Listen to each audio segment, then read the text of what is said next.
and he goes by the nickname Rico. He's 34 years old, and he had a blood clot that traveled up his leg and into his heart, and he had like a heart attack or a stroke, and we're not sure what, but it was massive, and he wound up in the hospital. They were going to pull the plug because they didn't see anything responding, and God just poured through me to intercede and everything, and you guys began to intercede for Rico, and he lived through the night. So I was praising God that he lived through the night, and that they didn't pull the plug. And then I was able to come up to the hospital and physically lay hands on his body. The man he never knew me or anything, but I knew of him through a friend of ours. And I was able to lay hands on him and just command that body to line up, that he's not ready to go before God. And so I prayed with him and everything. And then a couple weeks back, they called me and to say that he is more responsive.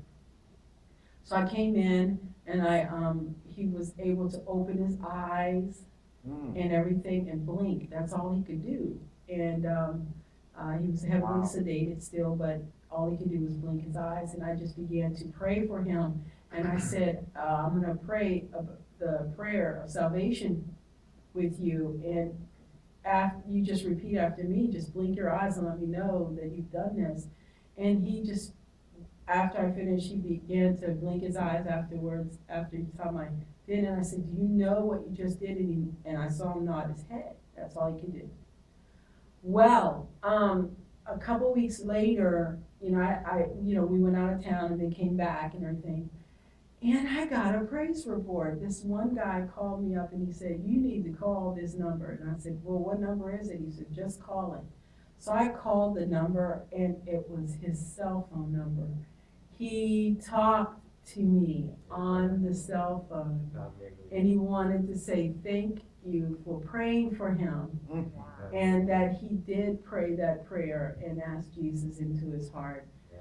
He also remembers me telling him at the very beginning when they were going to pull the plug, I told him that I have a cat named Rico.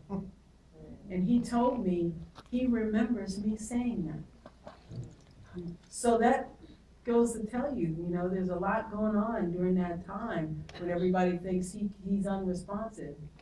So he's been moved to a rehabilitation center now. They're rehabilitating him. And he's in Richmond, so I am planning to go see this young man and to lay hands on him again and to pray for him. He asked for prayer now. He asked me to call him, and he wants me to pray over him and to make sure the angels are stationed or by his bed. And so I just want to give that praise report that God is so awesome. Amen. Amen.